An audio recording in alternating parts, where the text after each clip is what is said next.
বাংলাদেশের 1 ইঞ্চি জায়গা দখল করবে, ঠিক কিনা যারা? এক যুবকরা, তোমরা ট্রেনিং নিতে প্রস্তুত? কারা কারা সাব মেশিন গান হাতে নিতে চাও? ইন্ডিয়ার মধ্যে হাত দেখাও। তোমরা এখনই কি নুন দিয়ে ভাত খাও না? 3 বছর আগে একটা রাষ্ট্র ইসলামী খেলাফত হয়েছে, নাম আফগানিস্তান। আবার 3 দিন আগে আরেকটা রাষ্ট্র, আমাদের জাতির পিতার জন্মস্থান মুলকে শাম, আধুনিক রাষ্ট্রের নাম যেটা সিরিয়া, সেখানে বাশার আল আসাদ হাসিনার স্টাইলে পালাইছে, ঠিক কিনা যারা? সেখানেও ইসলামী খেলাফত হয়ে গেছে। এবার দেশে দেশে ইসলামী খেলাফত হবে। হাসিনা মুজিবের দিন শেষ, এবার বিশ্বব্যাপী ইসলামের হবে পৃথিবী, ঠিক কিনা যারা?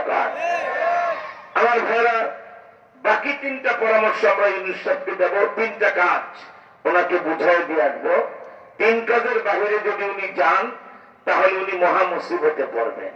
ওনার 1 নম্বর কাজ হলো, যদি ডক্টর ইউনূস সাহেব এই দেশের স্বার্থ চান, 16 বছরের জঞ্জাল পরিষ্কার করতে চান, উলামায়ে কেরামের পরামর্শে, এদেশের সৎ রাজনীতিবিদদের পরামর্শে চলতে চান, তাহলে ওনাকে 3টা কাজ করতে হবে। 1, বিডিআর বিদ্রোহ ঘটায়া 57 জন বাংলাদেশের সেনা অফিসার হত্যা করা হয়েছে, ঠিক কিনা? এবং আপনারা শুনলে হৃদয়ে রক্তক্ষরণ হবে। 2013 সালের শাপলা চত্বরে 2 লক্ষ হাফেজে কোরআন আর উলামায়ে কেরাম ওই জায়গায় শোয়া ছিল, ঠিক কিনা? জায়নামাজ বিছিয়ে, অস্ত্র নাই, শস্ত্র নাই, কিচ্ছু নাই। এই নিরস্ত্র মানুষগুলিকে যেভাবে, এর মধ্যে একটা ছেলে হাফেজ আব্দুল্লাহ, 13 বছর বয়স, এখনো বালেগ হয় নাই, কিন্তু হাফেজ হয়ে গেছে। আবার তার কণ্ঠের সুরলে হিরিতে মক্কা শরীফের প্রধান ইমাম শেখ আব্দুর রহমান সুদাইসের নকল সে পড়তে পারত।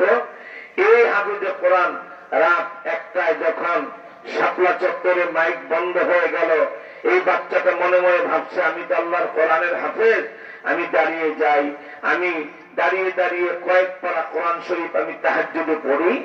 শাপলা চত্বরে, ঢাকায়, মসজিদের শহরে, বাইতুল মুকাররম মসজিদের 1 কিলোমিটারের ভিতরে এই হাফেজে কোরআন রাত 1টায় দাঁড়িয়ে গেছে, 1 রাকাতে 3 পারা কোরআন শরীফ তেলাওয়াত করেছে।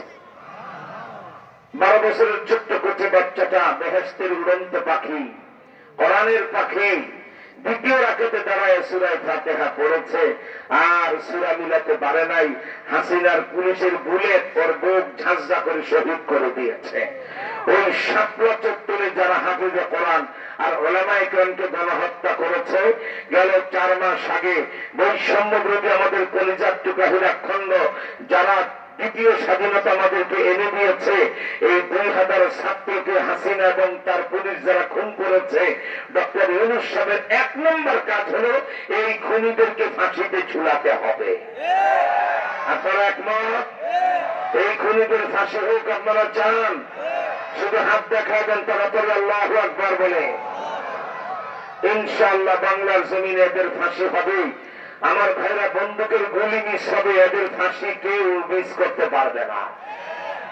1,09,000 খুনিদের তালিকা আদালতে পৌঁছে গেছে। শেখ হাসিনা, তার মন্ত্রী পরিষদ, তার এমপি বর্গ, তার পাপি নেতা, তার চাটুকার নেতা, এরপরে তার সেনাপ্রধান আজিজ আহমেদ, তার পুলিশের আইজি বেনজির আহমেদ, তার কি বলা হয় ডিবি প্রধান হারুন, এরকম যারা হত্যা করেছে মুসলমানকে, মানুষকে, 1,09,000, তাদের ইনশাআল্লাহ বাংলাদেশে ফাঁসির রায় কার্যকর হবে।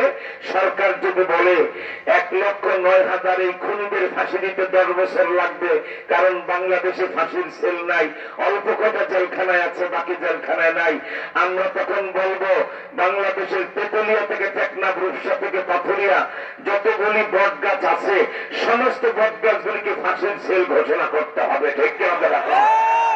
এবং 1,09,000 ওই বেঈমানের বাচ্চাগুলিকে ওই বট গাছের ডালে ডালে ফাঁসি দিয়ে 3 দিন যদি ঝুলাইয়া রাখা হয়, হাসিনার মতো বেঈমান শাসক আর কেউ হতে সাহস পাবে না, ঠিক কেন? আমার ভাইরা, তাই আপনাদের দৃষ্টি আকর্ষণ করে বলছি, আপনারাও সারা বাংলাদেশ, শুধু not only Debidwar districts of Bangladesh, বাংলাদেশের সব জেলার সব মানুষ গেল 3 মাস ধরে আমাদের সাথে একাত্মতা ঘোষণা করছে। প্রত্যেক দিনের হাজার হাজার মানুষ মাহফিলে যে যারা খুন করেছে বিডিআর, খুন করেছে মাদ্রাসা ছাত্র শাপলা চত্বরে, খুন করেছে আমার বৈষম্যবিরোধী ছাত্রদেরকে, এদের ফাঁসি দিতে হবে। ঠিক কেন রাখা? ডক্টর ইউনূস সাহেবের এটা 1 নাম্বার কাজ। 2 নাম্বার কাজ হলো ডক্টর ইউনূস সাহেবের, ডক্টর ইউনূস সাহেব যতগুলি টাকা বাংলাদেশ থেকে বিদেশে পাচার হয়ে গেছে এই টাকাগুলি ফেরত আনতে হবে। ঠিক কিনা যারা বলে? আমার ভাইরা, এই টাকা যদি উনি ফেরত আনতে পারেন, আসবে। গত পরশুদিন উনি বিদেশি কূটনীতিকদেরকে নিয়ে বসেছিলেন। সমস্ত রাষ্ট্রদূতরা বলেছে কোন মন্ত্রী কোন দেশে কত টাকা পাচার করে কি সম্পদ আমার দেশে গড়েছে তালিকা দেন, আমরা বাংলাদেশ বন্ধু রাষ্ট্রের হাতে সব টাকা ফেরত দেব। আলহামদুলিল্লাহ বলেন। আরে আলহামদুলিল্লাহ বলেন না। যদি টাকাটা বেতন অনুসারে 2 নাম্বার কাজ না, 1 নাম্বার খুনিদের ফাঁসি, 2 নাম্বার টাকা ফেরত আনা। ঠিক কিনা বলেন?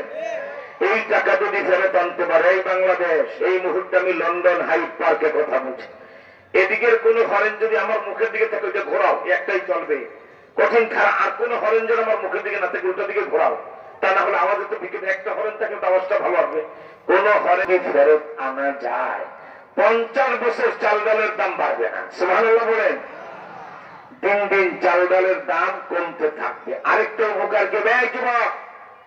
যুবকরা খেয়াল করো, আরেকটা উপকার হবে, এদেশে 3 কোটি যুবক আছে ডিগ্রি পাস, MA পাস, মেধাবী ছাত্র, কিন্তু লেখাপড়া করে চাকরি না পেয়ে ক্ষোভে আর মনের যন্ত্রণায় পিস্তল হাতে নিয়ে ছুরি হাতে নিয়ে ছিনতাই করে ডাকাতি করে। এই ব্যর্থতা ওই 53 বছরের সরকারদের যারা শিক্ষিত ছেলেদেরকে চাকরি দিতে পারে নাই। আমরা যে কাজটা করব, ডক্টর ইউনূস সাহেবকে পরামর্শ দেব, ওই টাকা বাংলাদেশে ফেরত এনে প্রত্যেক শিক্ষিত যুবক 1 কোটি 25 লক্ষ যুবক, এদেরকে 25 লক্ষ টাকা করে বিনা সুদে ঋণ দিতে হবে। এই শিক্ষিত যুবকেরা 5 বছরে এই 25 লক্ষ টাকা দিয়ে গরুর খামার করবে, মাছের খামার করবে, মুরগির খামার করবে, কোটি টাকার মালিক হবে, কয়েকশো বন্ধুকে নিজের খামারের চাকরি দেবে, আর 5 বছর পরে সরকারের 25 লাখ টাকা সরকারি কোষাগারে জমা দেবে। এই 25 লক্ষ টাকা করে যদি আমার বাংলাদেশের যুবকদেরকে আল্লাহর ফজলে ঋণ দেওয়া যায়, আমার বাংলাদেশ সিঙ্গাপুর আর মালয়েশিয়ার চেয়ে উন্নত হয়ে যাবে। ঠিক কিনা? ও এত সময় লাইনেই দেয় নাই। চিন্তা করেন শুভঙ্করের বাকি বেঈমান কারে কয়।